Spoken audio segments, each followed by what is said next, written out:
Today we're going to look at fractions. Fraction means to break into pieces. It sounds like the word fracture, which means to break apart, fracture. A fraction shows how many parts we have divided the whole up into and how many of those parts we've selected. So here's our fraction. The amount of pieces that we've broken our whole up into, the number of parts that we've divided our whole up into is called the denominator, and it's on the bottom. The vinculum is the line that separates the numerator and the denominator. The numerator here shows how many of those pieces we've selected. So for this fraction here, 3/5, we've broken our whole up into 5 even pieces, and we're selecting 3 of those pieces. If you can imagine having a whole pizza, cutting that pizza up into 5 even pieces and choosing and eating 3 of those pieces.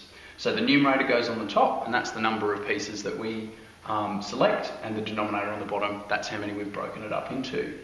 The vinculum, this line, also symbolises divide, because we're dividing it up into 5 pieces. So you could think of this as the same as 3 divided by 5. It's exactly the same kind of thing, and they're equivalent. They're the same value. So there are 2 types of fractions that we can have. We can have them either as proper fractions or improper fractions. A proper fraction has a numerator that's smaller than the denominator, 2/7. Okay, here. So we've broken our whole up into 7 pieces, and we're choosing only 2 of those pieces. So for an improper fraction, that means the improper fraction is going to be bigger than 1. It's going to be a larger number than 1 because the numerator is larger than the denominator. So we've broken our whole up into 4 pieces, but we're selecting 5 of those pieces. So that's 4 pieces that would make up a whole, and 1 extra piece, 5 quarters, or 5 of the whole that we've divided into 4. We can represent fractions on a number line, just like we can for our whole numbers. So here we've got going up in halves, so 0, 1/2, 1, 1.5, 2, 2.5. Okay, so the 1/2 is midway in between 0 and 1, and 1 1/2 is midway in between 1 and 2. We can also see that this is the same, we can have some equivalences here when we break it up into quarters, into 4 pieces. So we can go up 1 quarter, 2 quarters, 3, 4, 5, 6, 7, etc. So what we can see here on our number line from 0 to 1, that's the 1 whole. For our 1/2 here, we've broken it up into 2 pieces. The first part here and the second part here. So that's 1/2, and that's the second half, all the way up to 1 whole. Here, for the quarters, we've broken it up into 4 pieces. 1, 2, 3, 4. 4 pieces.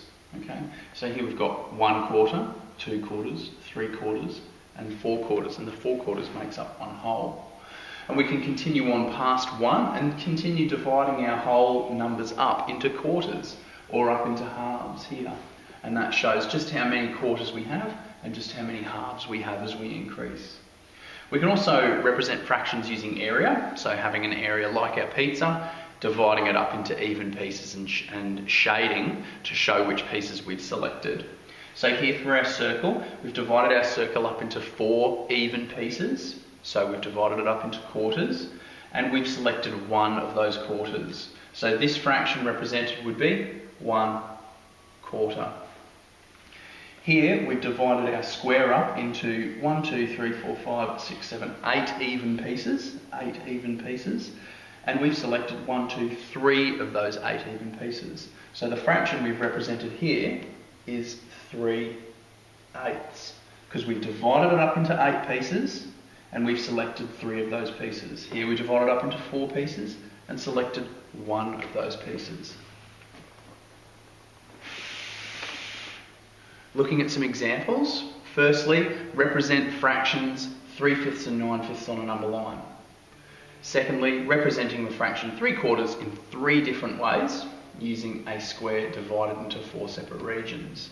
Our key here is the word represent. Represent, that's what we've got to do. We've got to present the information as we've been asked to. So here we need to present the information on a number line, and the information we need to present is 3/5 and 9/5. So we need to have our number line. 9/5 is almost as big as 2. Okay, so we need to be able to have 2 on the number line. And each of our whole numbers we need to divide up into 5 even pieces. So here we've divided this one up into 1, 2, 3, 4, 5 even pieces. And we continue that dividing up to 2. Then all we need to do is count up for how many of those pieces we need to represent. We need to represent 3 pieces and 9 pieces. So here, 1, 2, 3, 3/5 there. And then we keep going, 4, 5, 6, 7, 8, 9/5. So we've represented 3/5 and 9/5 on our number line. To represent the fraction 3/4 in 3 different ways, we need to use a square and we need to divide it into 4 separate regions, because that's what we're doing, we're dividing by 4. So there are a number of different ways we can divide up an area into 4 even parts. So here I've divided it up on the diagonals into 4 even triangles. Here I've divided it up into 4 smaller squares.